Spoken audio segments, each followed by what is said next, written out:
Hello and welcome to Hear Me Out UGC Edition, the show where we explore building and scaling your UGC business in 2023. I'm your host, Sean, and in today's episode, we'll be discussing the planning phase of starting your UGC business. This episode is part one of a three-part series, so make sure to hit that subscribe button or follow button for more. I cannot wait to dive into this episode with you guys, so let's get started. First things first, I would love to discuss the two biggest misconceptions about UGC. Number one, UGC is not new. It might be new to you or it might be a new concept on your For You page, but UGC is not a new marketing concept. If you've seen my webinar videos and some of the talks that I was a part of, or even my discovery calls with brands or creators, I always preface by saying that UGC is not a new concept at all. Therefore, and this might be a hot take, who knows, if you feel the need to dedicate a page or a whole section defining what UGC is in your portfolio because you're scared that the brand that you're pitching to might not understand or might not know what UGC is,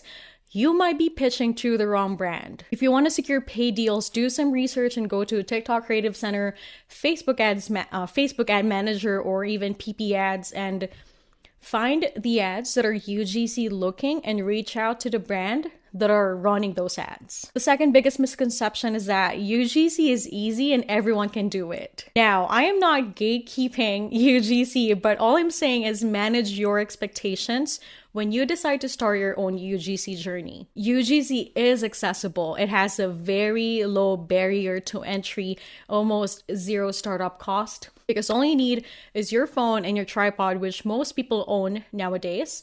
Or even if you only have your phone, you can still start doing UGC today. The reason why it's very important for us to talk about these two things early on is to combat all the misinformation out there, keep you informed, and help you understand on what goes on in the UGC industry.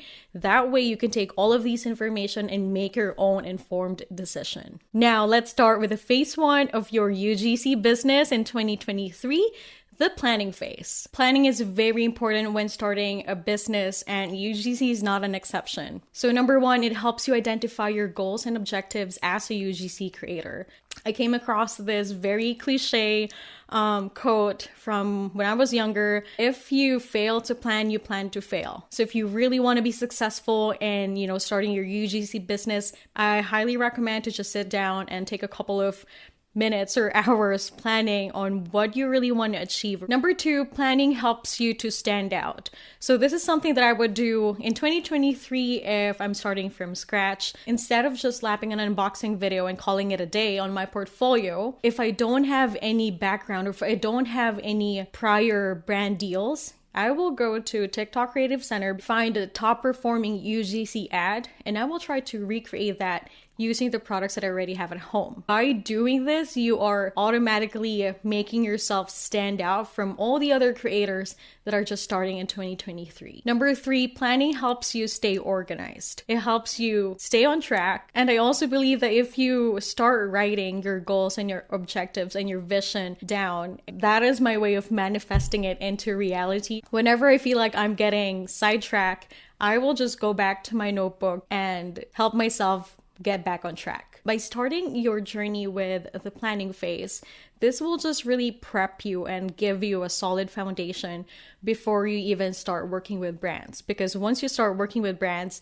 it will involve a lot more than planning. So by incorporating the planning stage early on, you're just setting up yourself for success. Part of the planning phase is your research. So I will research, aside from the top performing ads, I will do research on the terms and the lingo that we as creators use on a daily basis, such as CTR, CVR, you have CPA, and what is the difference between whitelisting and blacklisting, or now I think it's called as creator allowed listing. What's the meaning of usage rights, raw footage, everything that you have to know about UGC, because once you start talking to brands or communicating with brands, they will be using this lingo and you don't want to seem that you don't know what they're talking about. So make sure that you do your research beforehand. Aside from researching, number one, the top performing ads, and then number two, the lingo that we use in this industry, I will also research the best practices of other creators. What are the things that are implementing, or what are the things that I see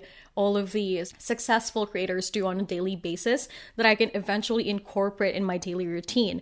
Again, keep in mind that what they're doing might not work for you, so it's a matter of trial and error and see what works best for you. And last but not the least, by implementing the planning phase on your UGC journey, you get to know yourself better in a way that you now understand the topics or the style or the videos that you gravitate towards. Let's say, for example, I am a fashion influencer, so immediately when I started doing UGC, I really focused on fashion brands. I think 2 months into my journey, I realized that I don't like doing fashion UGC videos, but I used to hate, I think hate is a strong word, but I used to not really like doing skincare or makeup because I felt really vulnerable by showing my bare skin on the camera. But skincare videos are my favorite now. I love doing them. So again, it's part of like discovering what works for you and what not works for you. And if I just decided to just stick to what I know, which is fashion, I might not be able to be where I am today